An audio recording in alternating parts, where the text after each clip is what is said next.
How was Auschwitz III-Monowitz connected to Auschwitz? Imagine a vast complex where different parts served different purposes, yet all were linked in a dark system of oppression. That's what the Auschwitz camp system was like. Today, we focus on how Auschwitz III-Monowitz fit into this grim picture. Auschwitz III-Monowitz was one of the three main camps making up the entire Auschwitz complex. It was established in October 1940 to near the Polish village of Monowitz.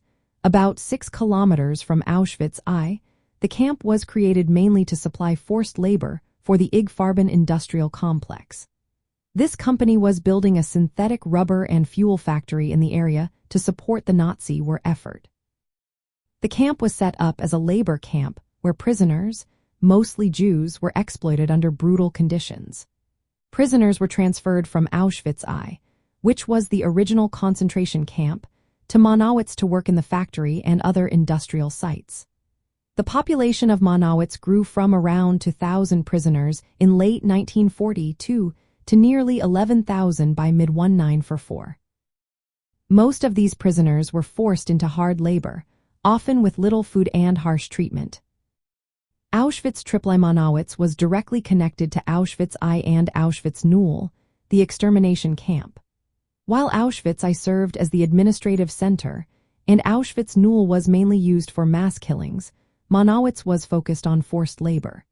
Prisoners who became too weak or sick to work were often sent back to Auschwitz-I or Birkenau, where many were murdered in gas chambers or by lethal injections.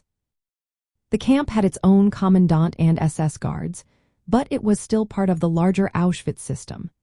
This meant it was managed as a piece of the Nazi plan to exploit prisoners for industrial gain while also carrying out mass murder.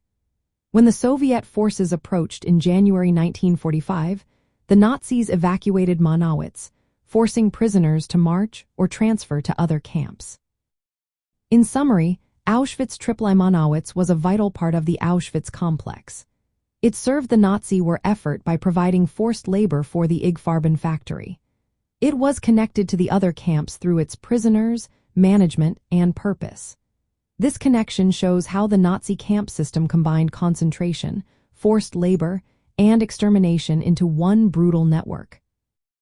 The Auschwitz-Birkenau Museum today preserves this history, reminding us of the importance of remembrance, education, and the legacy of those who suffered there.